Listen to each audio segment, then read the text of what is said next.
I am running this app on my Android and iOS emulator, and you can see that this app almost looks the same on both devices.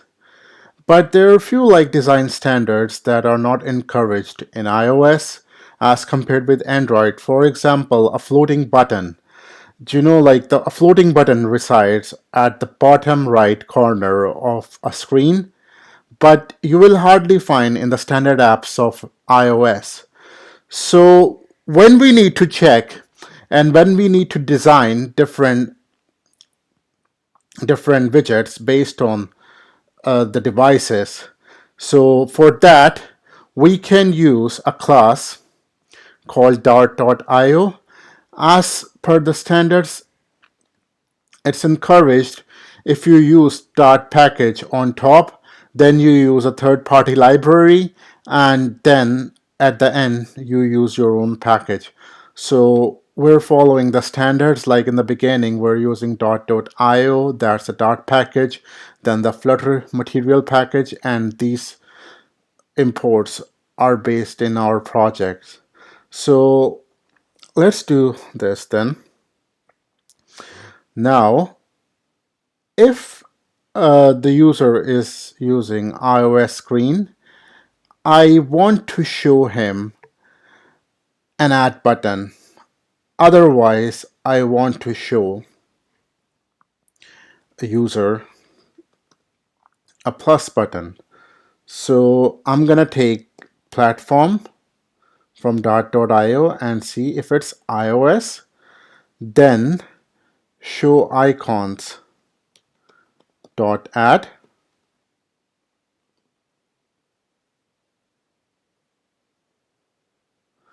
Otherwise, use icons dot settings. So you might know about this. That's a single conditional statement. If this returns true, it's gonna use this, otherwise this. So if it's gonna be iOS, it's gonna use icons.add, otherwise it's gonna use settings. So let's do one more thing. I just want to add a floating action button, and you keep in mind the floating action button is only available is inside scaffold. There are a few things that doesn't work outside scaffold, like snack bars, floating action buttons. And again, I want to check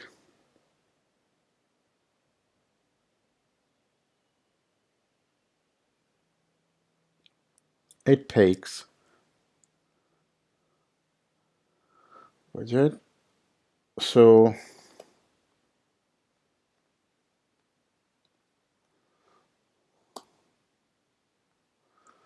child, and the child again is icon, and that is icon dot add. Sorry, this is the icons library. So let's run it now.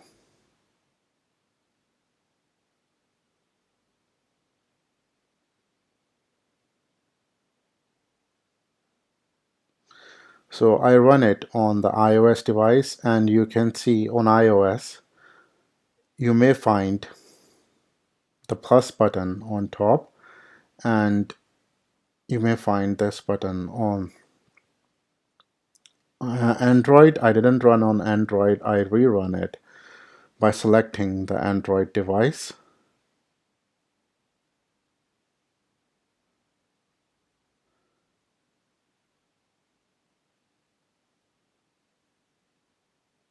It's running, and now I want to hide that floating action button on iOS. So what I'm gonna do, if platform dot is iOS again, then I don't want to show anything here. So I'll try to return null. And I doubt it might throw an exception or might throw an error, because it may not allow you to make it null. So Oh, Android is still running.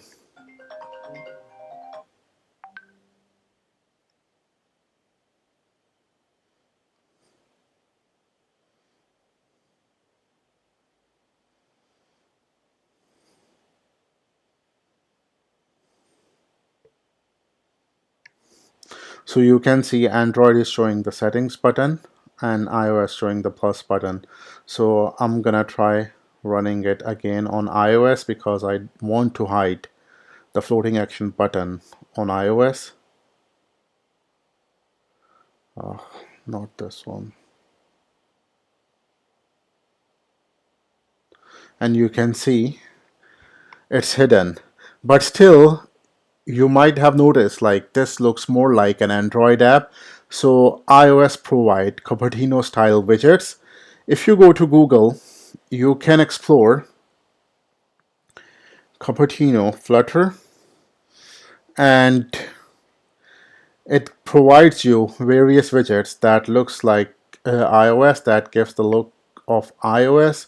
So we can define various conditions, or let's do one example. Let's try to add Cupertino button for iOS and the other button like the race button for Android. So instead of like reusing that over and over again, I'm gonna create a widget called adaptive button, and I'm gonna make it a stateless widget.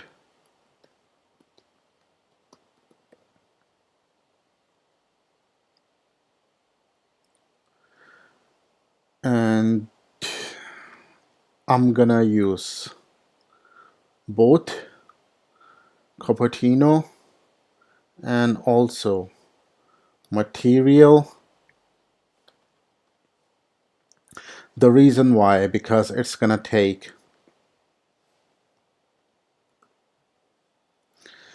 a Cupertino button from iOS or other button from Android. So I'm gonna add this condition if platform, or let's copy that button from here. So let's take this race button, let's say,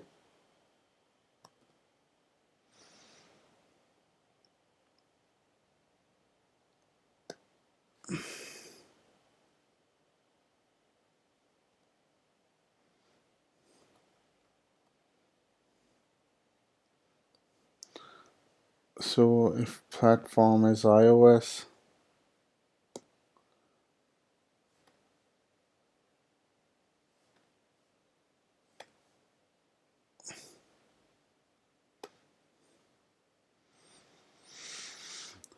okay,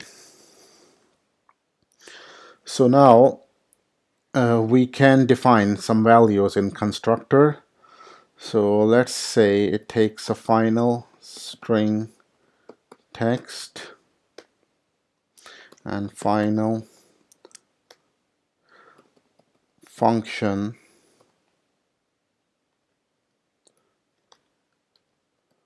on pressed, and let's generate a constructor for that, and we'll use text here and text. But you might have noticed like it's both race buttons, so I'm gonna use Cupertino button here, and the function will be on pressed. So now let's go back and define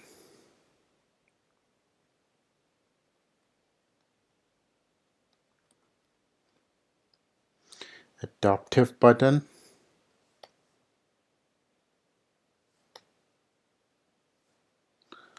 and I'm gonna give the first parameter as sign up, and the next one is the click listener, and delete these.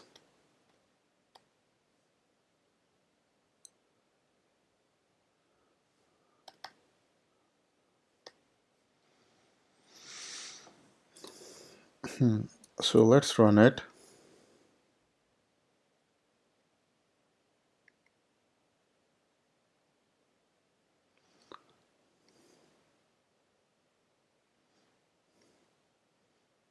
So now you can see it looks like it gives a look of an iOS button here, sign up. Obviously you'll need to change the background and put some designs here. And for Android, as previously, I think I didn't run it on Android, but it will look the same because we're not changing anything for Android here. So that's all for now, and you can explore different designs here in Cupertino. I'll leave it to you. You can change the material app here to Cupertino app, and it will give the look of an iOS style application. This looks quite like Android. So instead, like, you can add in the application.io package and use. There's also an option of Cupertino app. So we can do the same thing, but obviously we'll need to define themes and relevant things. Some features are not available in Cupertino app, so I would prefer to go with material, and we can omit some stuff for iOS that's not available. So it's better, like, I mean, I would recommend, or I would like to go with material instead of Cupertino. The reason, oh, we're not getting iOS because we need to import the Dart package. So let's import Dart.io, and platform is iOS. Then use Cupertino, otherwise material. And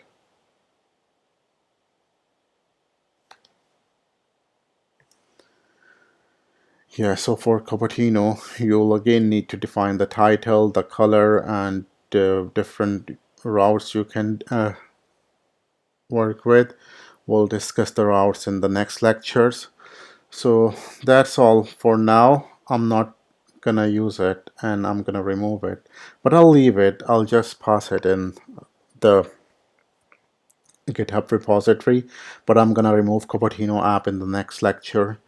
So that's all for now. If you have any questions, please don't hesitate to comment and share my video if you like it, and follow me on Medium. I've started writing articles on Medium as well, so I'm making video on YouTube and I'm writing the same article on Medium.